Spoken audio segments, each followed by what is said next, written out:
Shabbat shalom. Am I on? Nope. It's on at all. Shabbat shalom. Nope. I'm. What, baby? Loose? What? What are you doing, Lou? Wait, loose.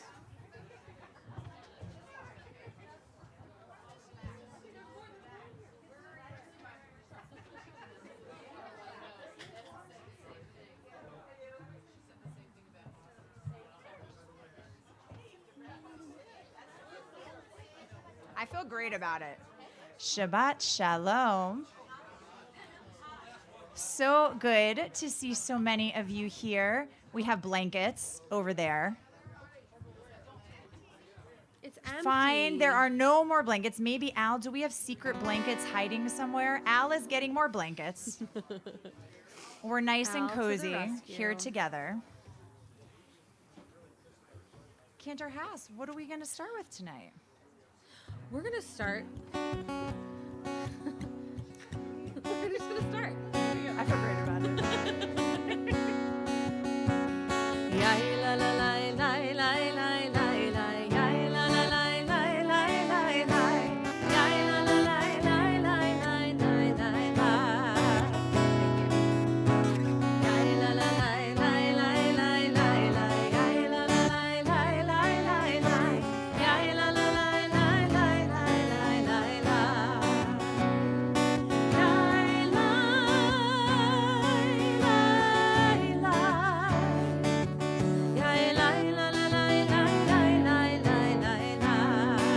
Try that, everybody.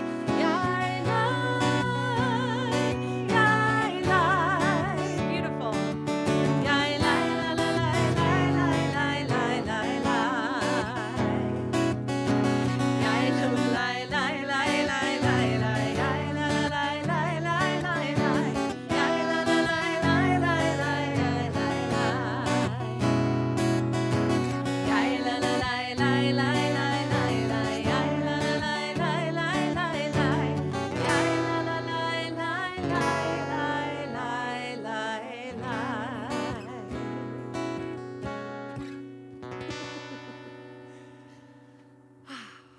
It's so good to be with you all, to be with this particular crowd. Many of you I've seen recently, but some of you, this is your first time back at the temple in a really long time. Others, this is your first, what is this called? Shabbat under the stars of the season. Shabbat under the tent of the season. And the best way to stay warm, I hear, is to sing. Yes, you want to sing out. This is meant to be all of our voices together, to wrap yourself in Or a be very wrapped. cozy blanket. Absolutely. To move your bodies, to lift up your souls, as we hopefully bring in some much needed joy and connection into our weeks. And so we are going to start with familiar words from our psalmists. Hine Matov, how good, how sweet it is that you all decided to spend your Friday night here with us, or for those of you at home, everyone turn around, wave to the cameras. To you at home, we feel your presence. Let's join together on page 10.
So we've all come here today from probably very different parts of our lives. Some of us may have had easy, calm days, probably very few of us. And some of us maybe came from something that caused stress or frustration or something that just wasn't settling for you all. And yet you chose to come here. And coming here gives us the opportunity to be present in this moment, even for just the little time that we have here, right? The hour-long service that we have here, and have the, I think, privilege to be able to shut our lives out just for now. I want to invite you all to just take a moment, looking back at your week, thinking about the things that were wonderful, and also holding on to the things that maybe weren't so great, and knowing that that was last week. And now we can look ahead at a new week that is going to hopefully bring us blessings and calm and peace. And each week we get to have that opportunity to wish for that in the coming week. So, this is a poem that I want to share with you all. It's called Fall is Coming. I know fall is not coming, but It's eventually the theme coming. of it's coming at some point, right? In the near future, far future, whatever.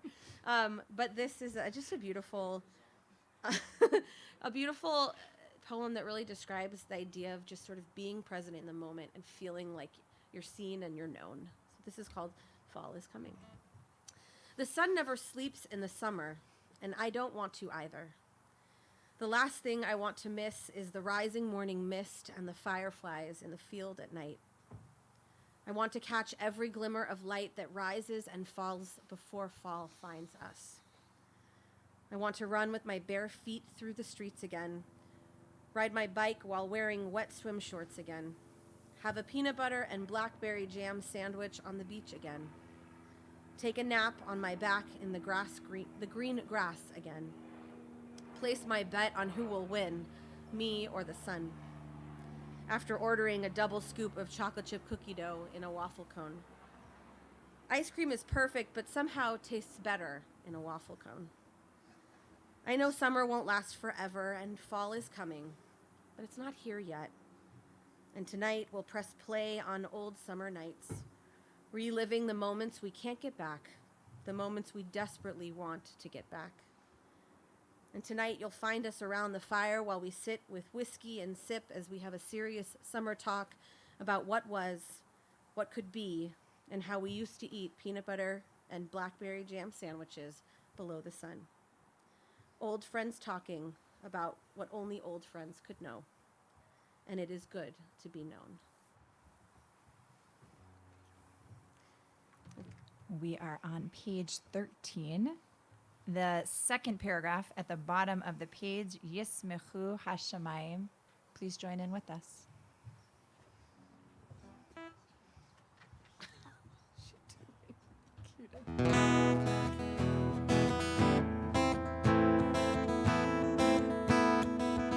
ישמחו השמיים ותגר הארץ ירעם הים ומלואו ישמחו השמיים ותגר הארץ ירעם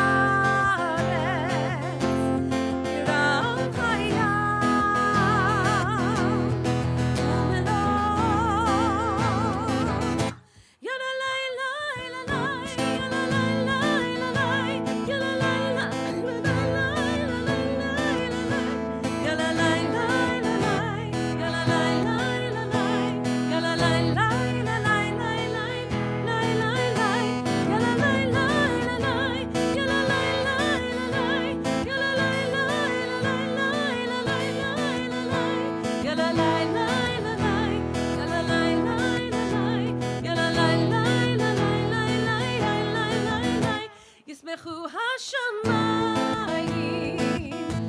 ותגר הארץ ירעם הים ומלואו פתחו השמיים, מתגל הארץ, ירם הים,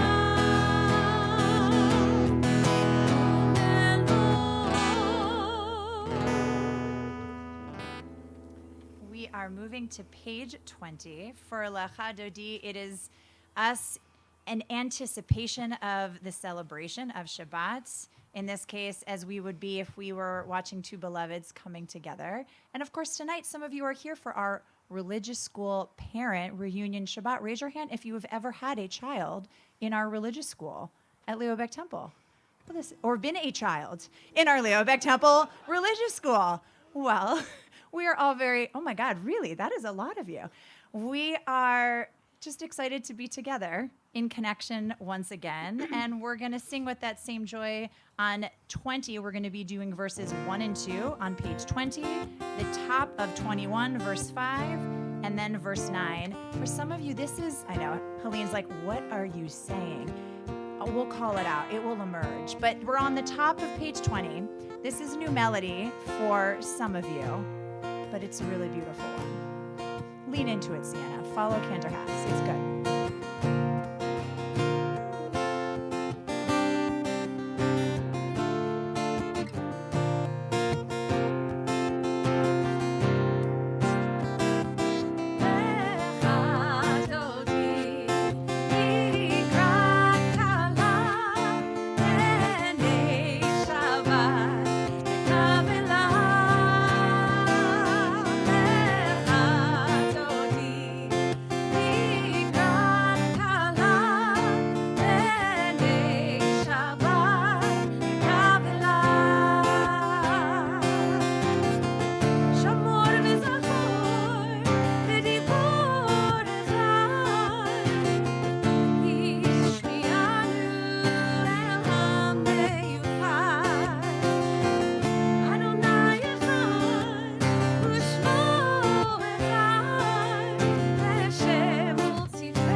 entrance.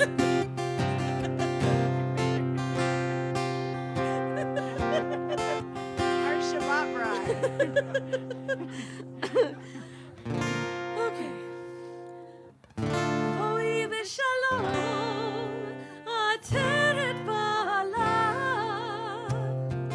גם בשמחה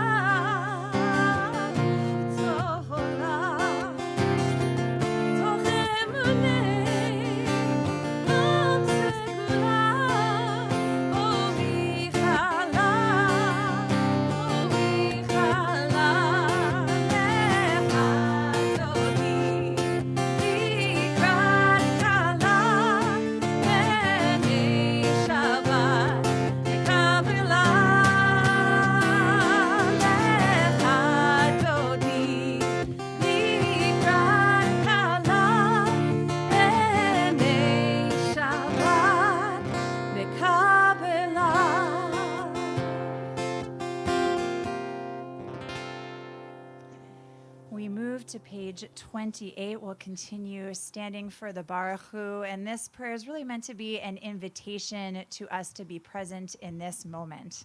That even rest doesn't just happen by going through the motions, that we actually have to show up. We have to make that choice to really be where we are, to choose the people we want to surround ourselves to connect with, to choose the activities and the different organizations we participate in that become a reflection of who we are and the values that we seek to live in this world. And so this prayer is just reminding us to awaken to the people and to the lives that we all seek to lead. So we'll join together 28.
We'll continue standing and read together on the bottom of 31. This is an hour of change. Within it we stand uncertain on the border of light. Shall we draw back or cross over? Where shall our hearts turn? Shall we draw back, my brother, my sister, or cross over? This is the hour of change, and within it we stand quietly on the border of light. What lies before us? Shall we draw back, my brother, my sister, or cross over? Baruch atah Adonai, hama'ariv aravim. We'll join together for words of Shema on page 34.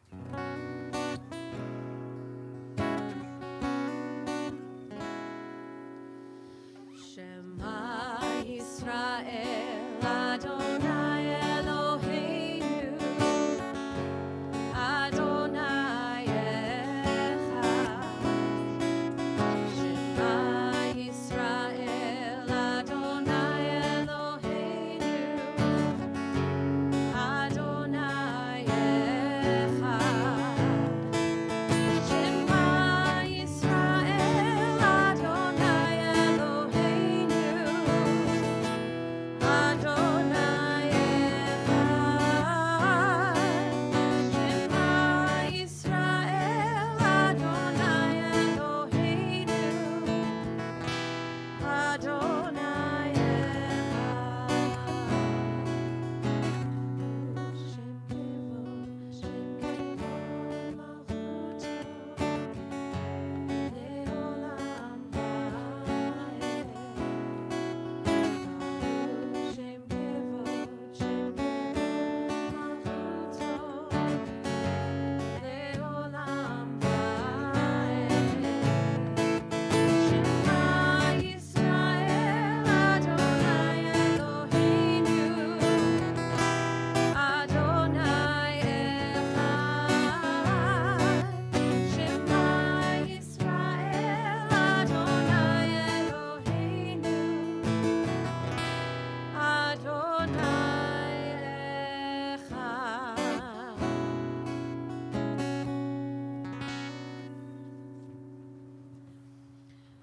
Ve'ahavta et Adonai Elohecha Bechol levavcha uvechol nafshecha uvechol meodecha V'hayu hadvarim ha'ele asher anochi mitzavecha hayom al levavecha v'shinantam levanecha v'dibarta bam b'shivtecha b'veitecha uvlechtecha v'derech uvshochbecha uvkumecha ukshartam leot al yadecha v'hayu letotafot bein einecha uchtavtam al mezuzot beitecha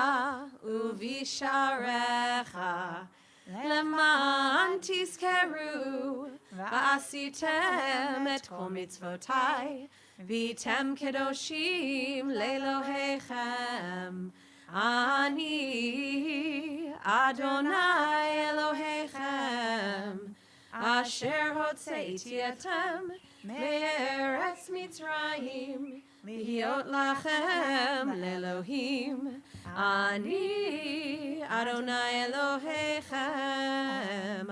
Elohechem emet. These are words from Herbert Bronstein. Egypt is symbolic of any bondage, any slavery. In singing the Song of the Sea, we sing our present experience of redemption, as well as the historic redemption of Israel from Egypt in our past. Every day, said the rabbis, we are sold into slavery. Every day we are delivered, and every day we experience the miraculous, as real as that at the sea.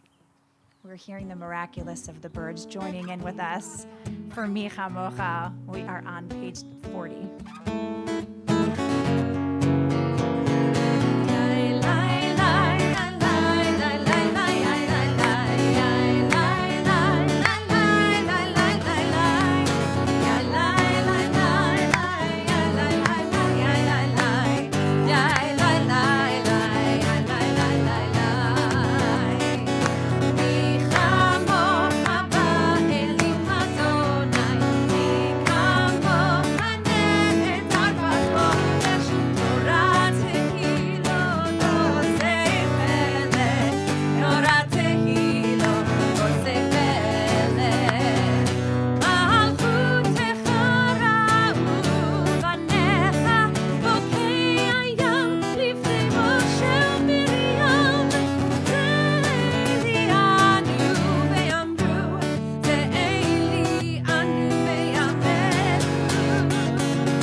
So as we sit here in the tent that I was told was never supposed to stay here, we think about that the fact that it's here is fantastic, but we think about the fact that we have a tent and that we have the ability to sit comfortably, whether it's this tent or our homes or the sanctuary.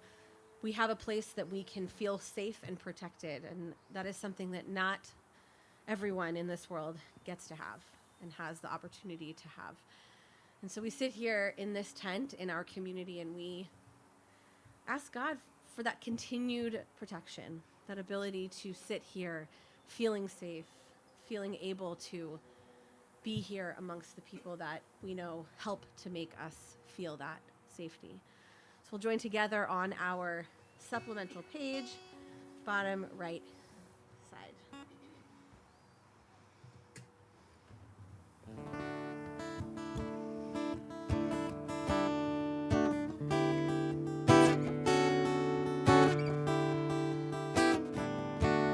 Ashkivenu Adonai Eloheinu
page 46. Please rise.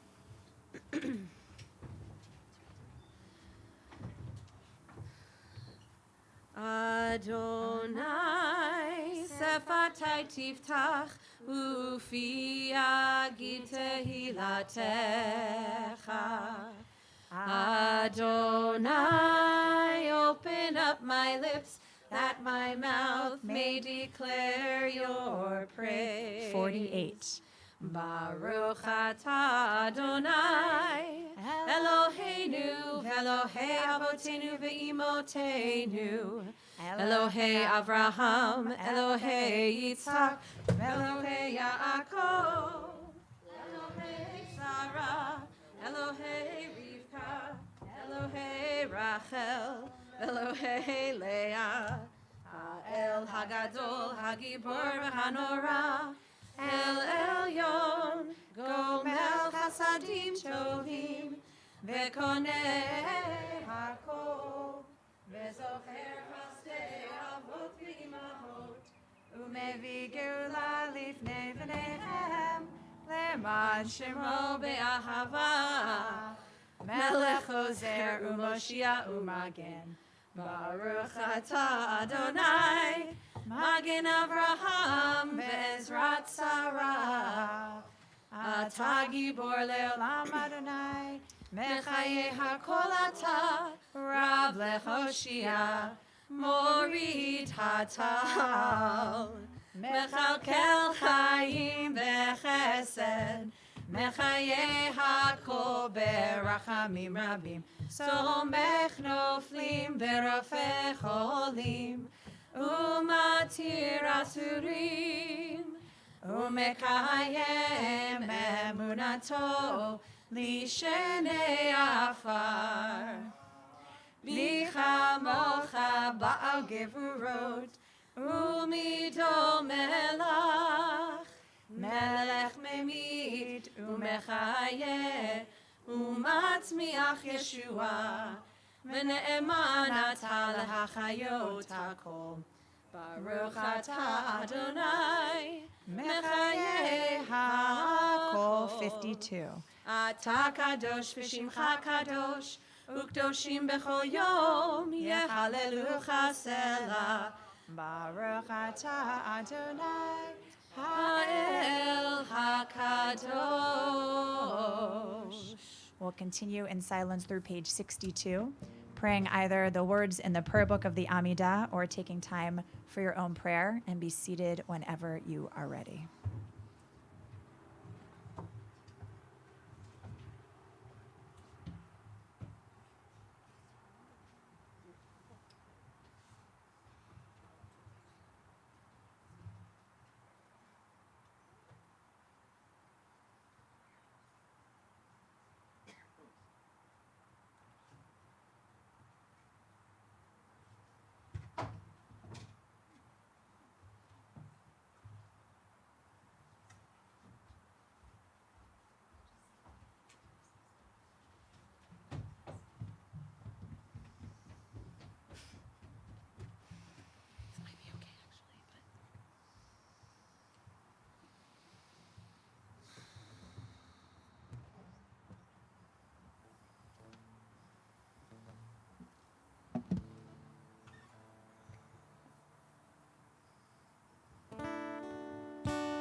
Take two.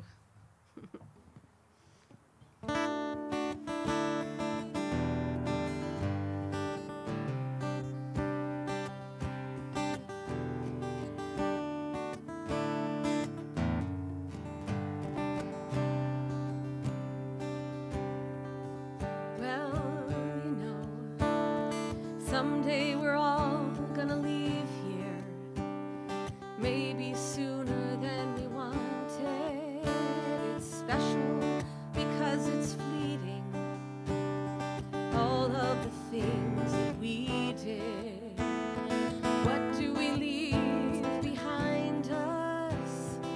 something that will remind us, something to make them smile when they think about it, something to tell my baby, something she can reach for.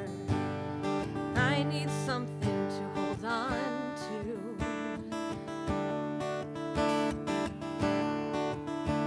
I'm trying to believe in the stuff that dreams are made of, the cut that just won't heal, the smoke after the fire, as long as we remember, it's as good as real.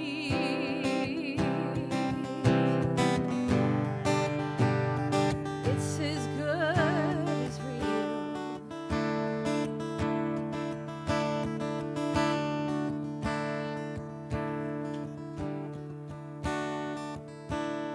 Someday we're all gonna leave here, maybe sooner than we wanted. It's special because it's fleeting, all of the things that we did. What do we leave behind us?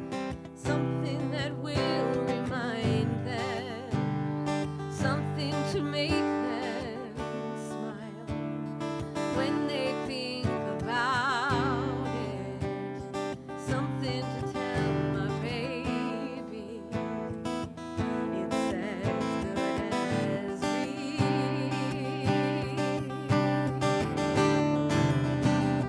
It's as good as real. It's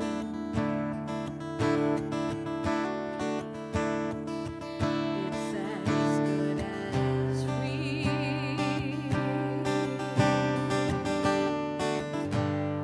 It's as good as real. Something to keep us hopeful, something to tell my baby.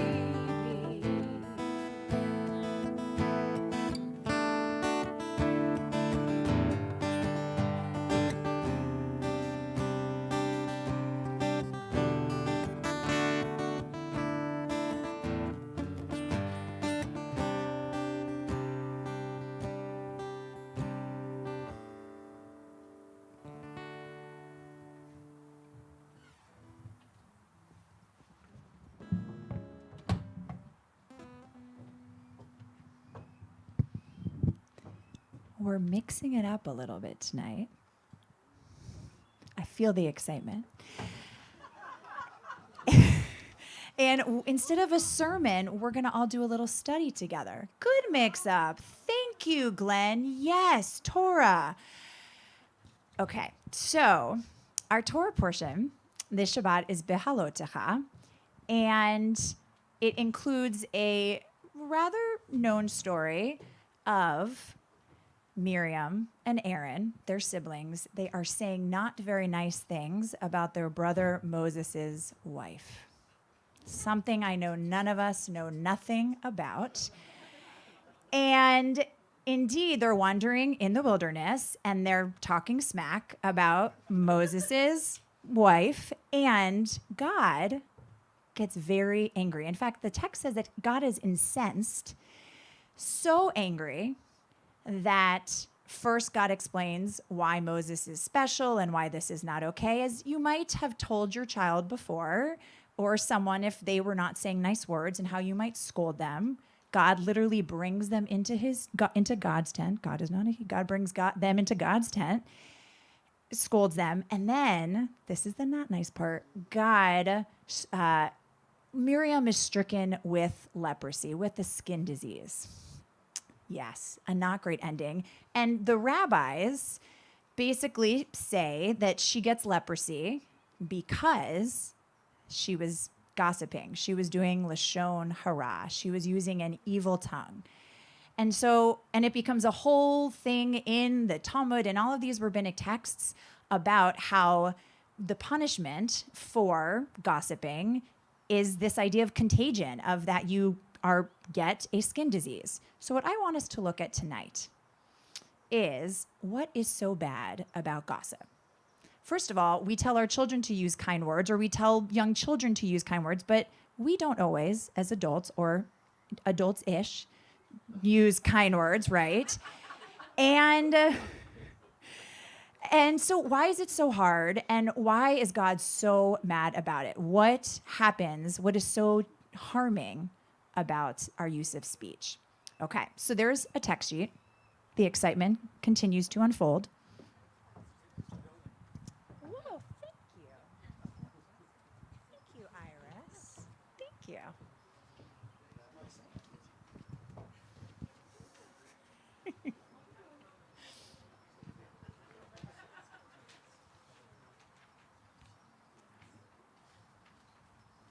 To our friends at home, we are going to read the text out loud so that you too can participate.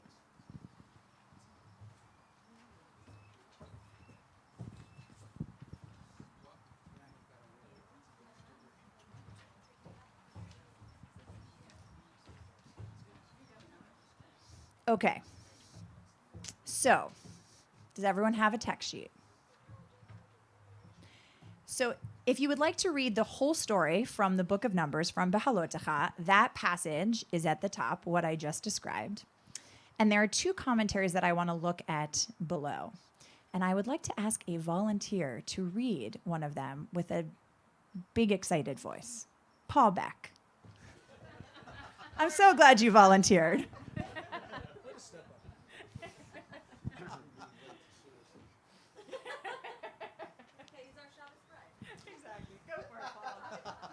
You guys are doing just fine without me. You got this. Miriam and Aaron spoke. No, you're going here. Oh, the bottom Yes. commentary. Sorry. According to the sages, the word Mitzora is a contraction, as it were, of Motzi Shem Ra, a person who slanders another. Just to clarify, Mitzora is one who has leprosy, who has Sara'at, this skin disease. Okay. Humanity's power of speech is their most remarkable attribute, elevating them above all animals. The phrase breath of life in the verse Genesis 2:7, God breathed into his nostrils the breath of life, is rendered by the Targum as a talking spirit. Now, if a person uses this power to harm others or destroy things, they pervert the major goal of creation. It is like a person who was given a set of royal garments by a king and who then took the garments and dressed their donkey in them. Not good. Thank you, Paul. Yes, okay. Who would like to read text number 2 from Pinchas Pele? Glenn. Okay, and Elizabeth. We're going to let Elizabeth read it. Over here. Thank you, Elizabeth. Jewish tradition sees a lethal weapon in the evil tongue and minces no words in its condemnation.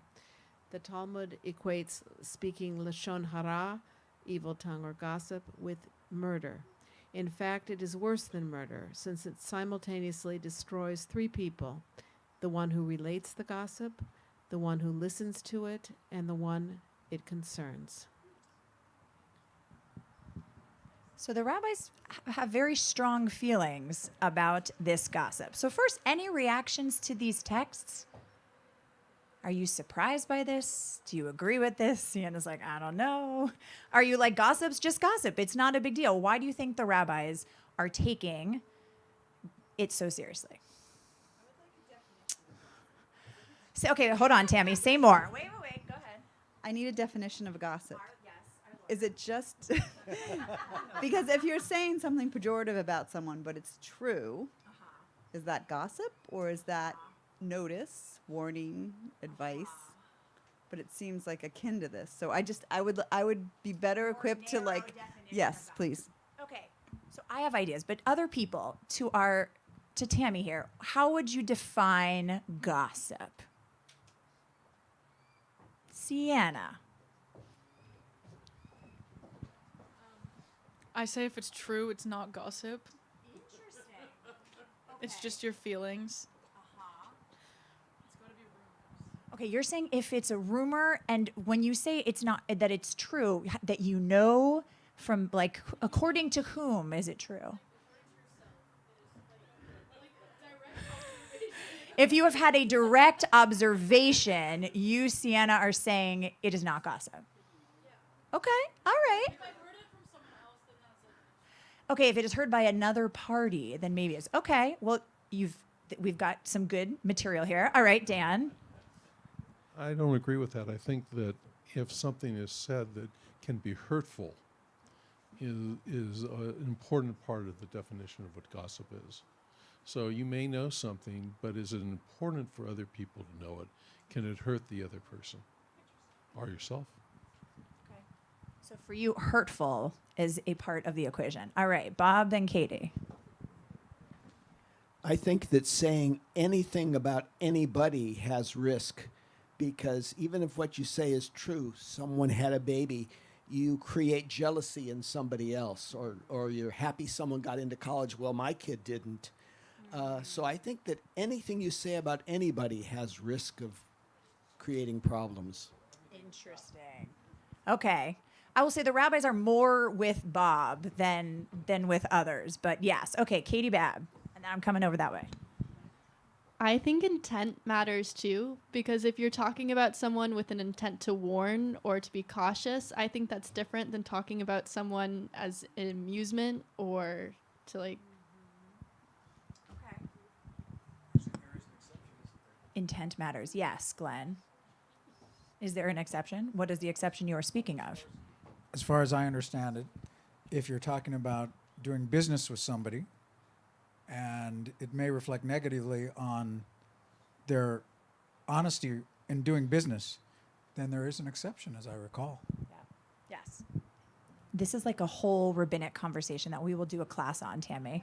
No, seriously, but yes. Okay, I'm coming this way, and then we'll keep moving. Yes, Lucy.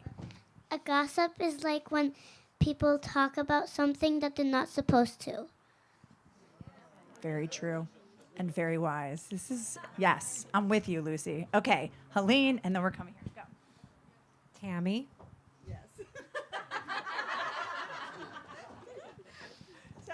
I believe that gossip is if it is hurtful to the other person, whether it's true, Sienna, or not true. This is mahloket. This is debate. It's healthy. This is healthy Jewish debate. I think if you're talking ill about somebody, whether it's true or not true, it changes the person's perception of the situation, and therefore changes. Yes, if you're talking positively, it's not gossip. But like in his example, he said, "Oh, she's pregnant. She's going to have a child." Well, but I don't think that's gossip. It's my opinion. Okay. I think that's. Okay. Go ahead. And then we're going to keep. I just want to read Merriam-Webster. Yes, Lori. For the lawyers in the room. Okay. 1, person who habitually reveals personal or sensational facts about others. 2, rumor or report of an intimate nature, example, spreading gossip about their divorce. Chatty talk or the subject matter of gossip. Fascinating. Okay, go to Sam. I know you weren't going to. My mother taught me in junior high school that people who gossip, other girls that gossip, just are trying to make themselves look better. And that stopped me. I'm very careful about that now. I think it was Katie who said it. I'm thinking about the idea of what's the intent behind when we say something. If we took one extra pause before we opened our mouths and said, filter, do I actually want to say this? Is this about me? Is this about the other person? If we would still say it or not. Okay, last one. All right, Cantor, B, and then we're going to keep moving. I was just going to say that I was always told to, even if the stuff that we're talking about is true, it's not our truth to tell. And that's like something that I abide by. So if someone, didn't know I was pregnant, and then shared that, oh my gosh, have you heard? I think that to me is gossip. Whether it's good or bad, it's not your truth to tell. Okay, Queen B, last one. I would just say that gossip is not data. Gossip implies a level of judgment that in the passing of the information, there's an implication that it's either good or bad or secret or nasty or something. The discussion starts with, did That's the filter of gossip. Well, okay, so first of all, I'll say with our second graders, we do this activity where we pour out some toothpaste, or there's the rabbinic Torah about the feathers, and that then we literally make them try to put the toothpaste back. It's very messy, back into the toothpaste thing, and yes, and you can't do it. And so, right, that is an image of gossip, right? When you can't put it back. The words are out there. And are those words that you want permanently out there about someone else? Here's some rabbinic responses.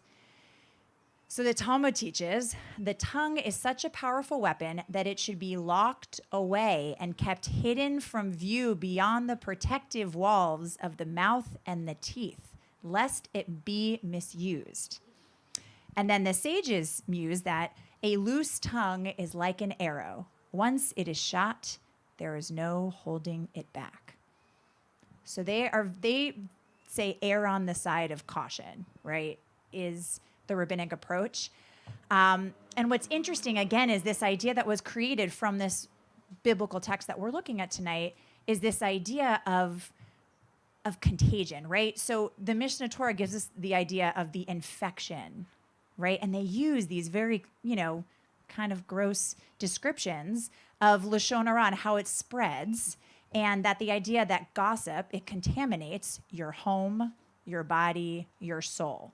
And that if it spreads, you have to literally cut it off like you would cut off a disease. So when someone gets leprosy, Miriam, she has to leave the camp for 7 days and can't come back in, right? We all know, unfortunately, about isolation and lockdown, and that's what happens. And the rabbis use that image of how disease spreads to how gossip spreads, and to that words are akin to that. And so it just helps to think about what is the damage that is caused, and just why is it so hard for all of us to do this. And so just to invite you, not to say it out loud, but to think about a time when you or someone else used your words to create, as that first rabbinic text taught us, that you used your words to really build something, to create something, and then a time when you used your words, all of us have likely done this, to destroy something. And we for sure, I bet, can remember a time when someone has done that to us. And sometimes even the people we love the most are the people that we use our words to harm the most. And so I want to leave you with these concluding words. These are from Rabbi Abraham Joshua Heschel. And here is what he says. This is in his book, Man's Quest for God. And this is really helping us to think about our words as commitment, as the commitment of our soul. He says, we shall never be able to understand that the Spirit is revealed in the form of words unless we discover the vital truth that speech has power, that words are commitments. So in honor of Miriam, a whole other story, by the way, would be, why did Aaron also not get leprosy? Come to Women's Torah Study. We'll talk about it. But in honor of our dear Miriam, who is teaching us here, she's being a teacher for us, is just to think about, how do we want to recommit if our words are the commitments of our souls? How do we want to recommit to how we use our speech? How could we see it as that weapon that the rabbis talk about, that it is literally akin to murder, and that it's harming not just you, but everyone in your presence, not just the person that's being talked about? And also, how can we use our words just to continue to recreate and to build a more elevated and a more whole and a more kind and peaceful world? So good fodder for all of us, and really hard work for us on this Shabbat. And thank you for being on this experiment with me as we study a little Torah together on Friday night. Thank you to all of you for your beautiful perspectives. We are moving into our prayer for healing. And what's beautiful about this is this actually also originates from our Torah portion this Shabbat. When Miriam gets leprosy, instead of Moses saying, yeah, you deserved it, or I told you so, he immediately calls out to God, and he says in this very urgent but short prayer, El na rafanala, which is, God, please heal her now.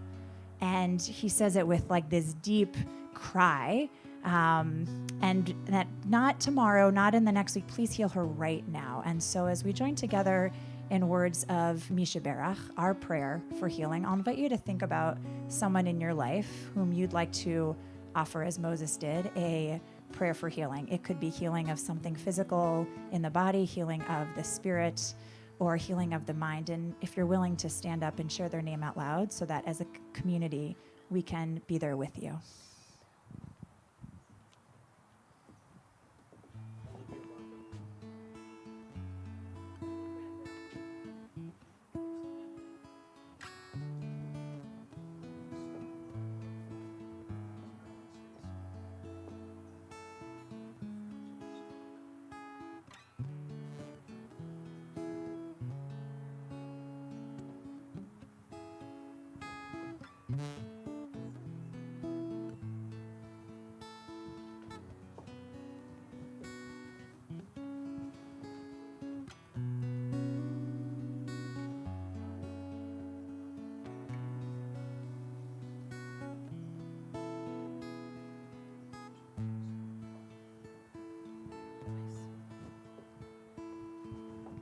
Words can be found in the middle of page 253.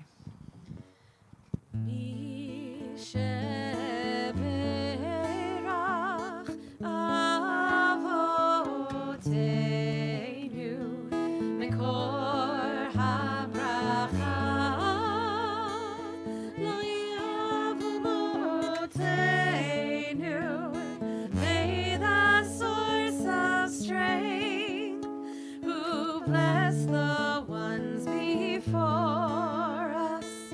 Help us find the courage to make our lives a blessing, and let us say Amen.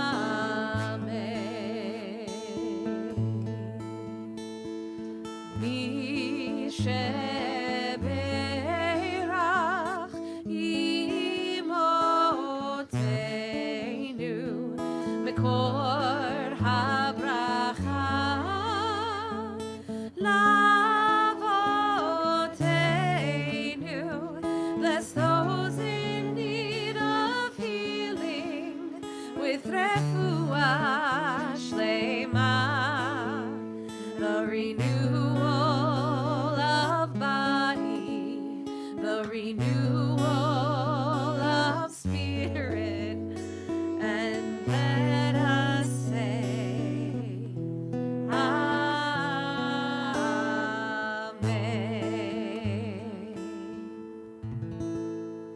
Aleinu is on page 282. Please rise.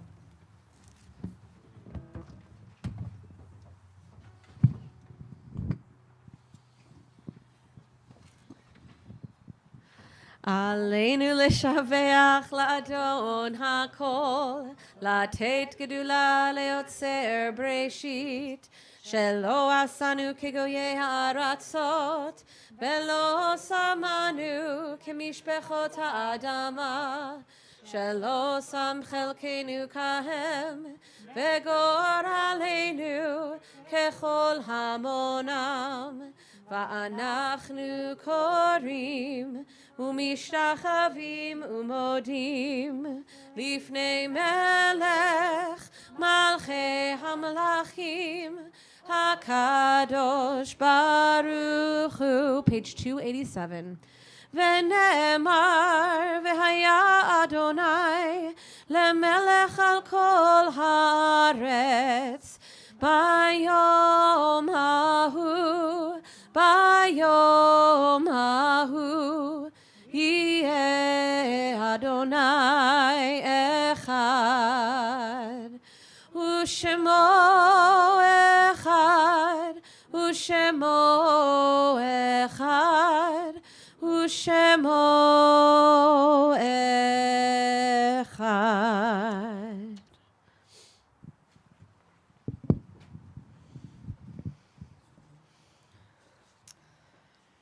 A poem to prepare us for Mourner's Kaddish. It's called Our Angels. Our angels spend much of their time sleeping. In their dreams, they tear down the new houses by the sea and build old ones in their place. No matter how long they may sleep, 100, 200 years, 10 centuries is not too much. The first to wake up takes the torch that has been handed down, adds a drop of oil to the lamp, blesses the eternal light, and then recalls the name of every other angel. And one by one, as they are remembered, they wake up. For them, as for us, there is nothing more beautiful than memory. As we recite Kaddish this Shabbat, we especially remember Jackie Michaelov, mother of longtime LBT congregant Tyler Sawyer, mother-in-law of Jim Sawyer, whom death has taken from us recently.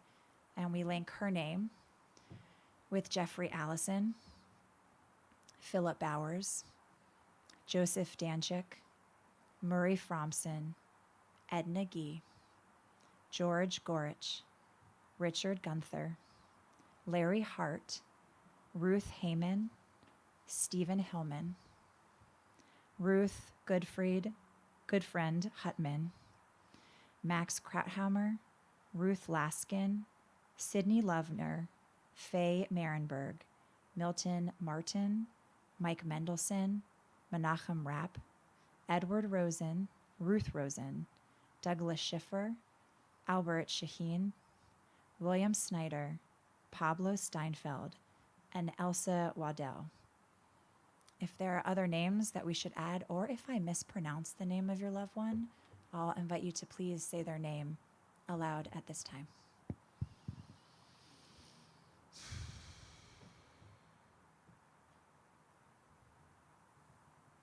We also think of all of those who have died as innocent victims of violence and those who have perished protecting our country and protecting our people's ancient home.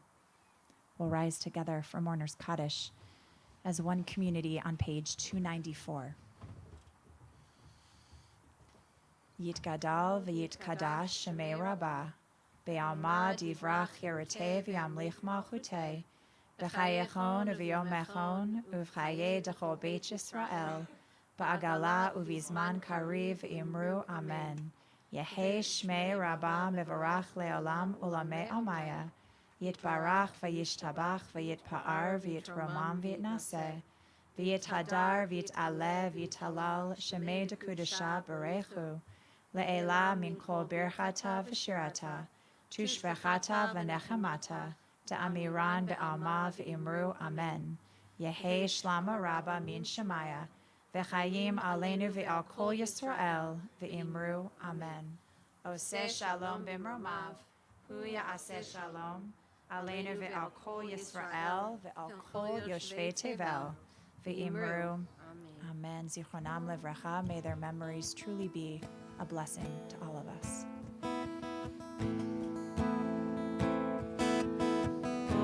Oseh shalom b'mromav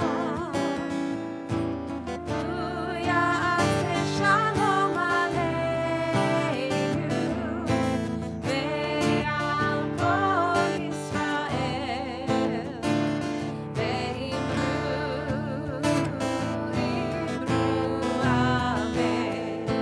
Ya'aseh shalom, ya'aseh shalom, shalom aleinu ve'al kol Yisrael. Ya'aseh shalom, ya'aseh shalom, shalom aleinu ve'al kol Yisrael. Shabbat Shalom. Shabbat A Shalom. quick word of thanks to Louis Wolkenfeld and to Kathy Chermak for bringing us all together. There are delicious treats outside. And also join us again for Shabbat Under the Stars next Friday night, where Todd Bloomfield will be installed. What's the word we use? Installed? Inducted? Installed as our new president. And Tuesday night for our annual meeting, 7 p.m. 7 p.m. Very exciting. Shabbat Shalom, everyone. Thanks for being here.